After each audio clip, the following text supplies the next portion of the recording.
Welcome back to another episode. Today I want to take a closer look at two of my favorite semiconductor stocks. We can see AMD and Nvidia. Both these stocks are down a nice amount. AMD is down roughly 3.8% and Nvidia is down roughly 4.6% as I am recording this episode. We can see the overall Nasdaq is kind of taking a nice trend down as well. I do want to say these two semiconductor companies have grown a lot more in the past month. We can see Nvidia is up over 32% compared to the index, which is only up 9%. So we do expect more volatility with companies like Nvidia and AMD. What I want to do in today's episode is not really talk about stock price action, but more some recent news that have happened for both these semiconductor giants in the past few days and what investors should expect this upcoming week, especially with AMD reporting earnings. So let's get started. I do want to thank The Motley Fool for sponsoring this video, and make sure to check out fool.com/Jose to get the top 10 stocks to buy right now. So let's start off with AMD as they are reporting earnings tomorrow, January 31st, after the market closes. We do have Intel that reported earnings last week, and that kind of gives us a little bit of insight of what we might see.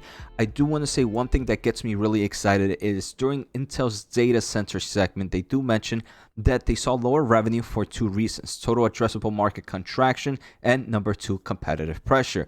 That competitive pressure at the end of the day is going to be AMD and their recently announced Genoa server CPU, which just got released at the beginning of December.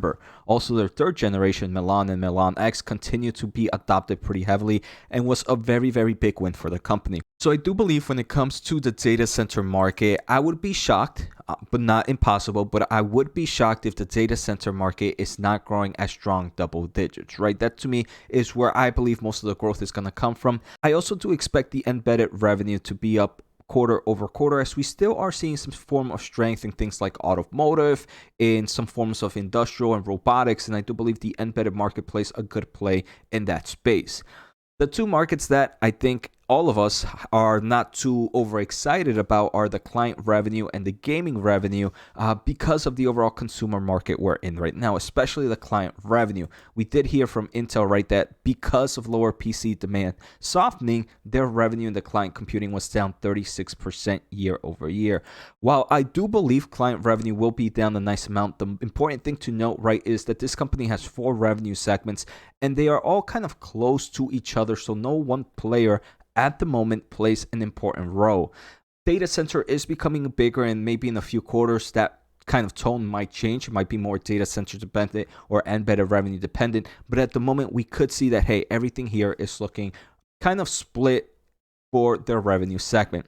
A few things that I want to hear on their earnings call is the kind of updates of Genoa 4, the fourth generation, right? They are expected to release different versions of that deal with different types of workloads, like cloud native, like technical, like telecommunication.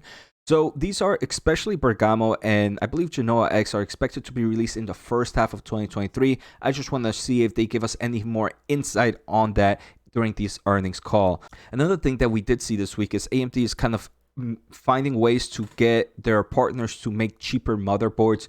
One of the biggest impacts right now for AMD's recent generation of processors for the consumer market here in the client revenue is the kind of form of adoption or to upgrade to the next Ryzen generation has been a little bit expensive, mainly driven by some of those expensive motherboards. So now that AMD is trying to find ways to kind of reduce that price, maybe we might see a boost in sales if that does happen.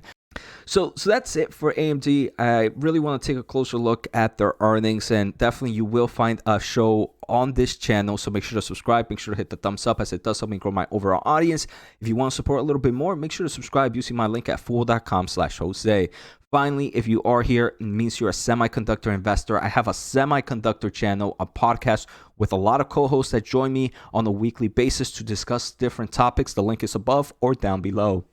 All right, now let's take a closer look at Nvidia. We can see this one's down 4.1% as I am recording, down over $8. Again, I mean, in the past month, this company has seen a huge run up where I'm not surprised with this overall kind of big down drop today, especially with the volatile market that we're in.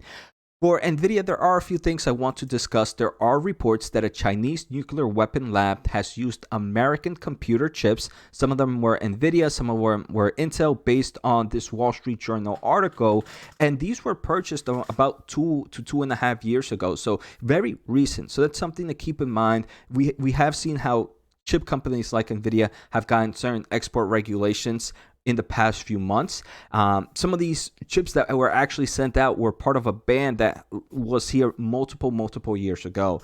So I don't want to, I want to say this probably doesn't affect Nvidia's stock price too much. If anything, maybe we might see some form of fines coming into the company. What I do believe is going to happen, though, if things like this do continue, or if it does happen to be true, we might start to see the U.S. government start to kind of be a little bit more stricter on some of these regulations on the chips. Maybe keep a closer eye on companies like Nvidia and other chip companies that might kind of slow down some of the purchasing overseas. So something to keep in mind of. At the moment, I don't believe it's anything, from what I understand, anything too worrisome, but that can obviously develop over time with some of the kind of things that I mentioned earlier.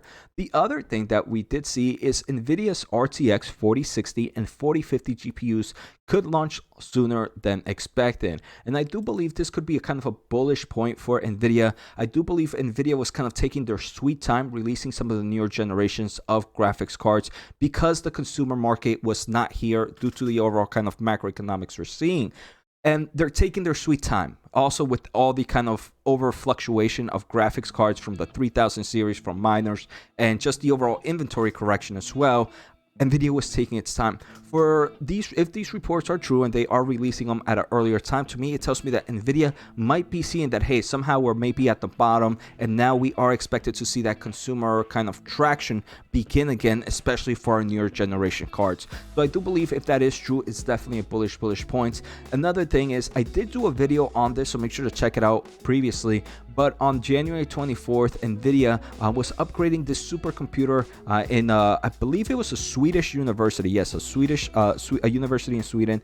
And these upgrades will make this supercomputer one of the top 100 supercomputers in the world. So I definitely did a video on this. It kind of just shows kind of the overall wins that Nvidia is getting at the moment in forms of supercomputers. And obviously this is can also be in the same way as data centers. In this article, you get to see how Nvidia's uses all the kind of solution it has, from infrastructure solutions, from its superpods, from its hardware, from all types of graphics cards, to its software interactions and solutions as well, to kind of help the supercomputer in its journey. So I'm super bullish in both these companies. I do believe right now we are going to be in very volatile times. Maybe not the best time if you are only investing in companies for like a year or so, but if you are a long-term investor, I personally enjoy both AMD and Nvidia. Let me know in the comments below if those are the thoughts you share as well. So take care, have a good day, and see you next time.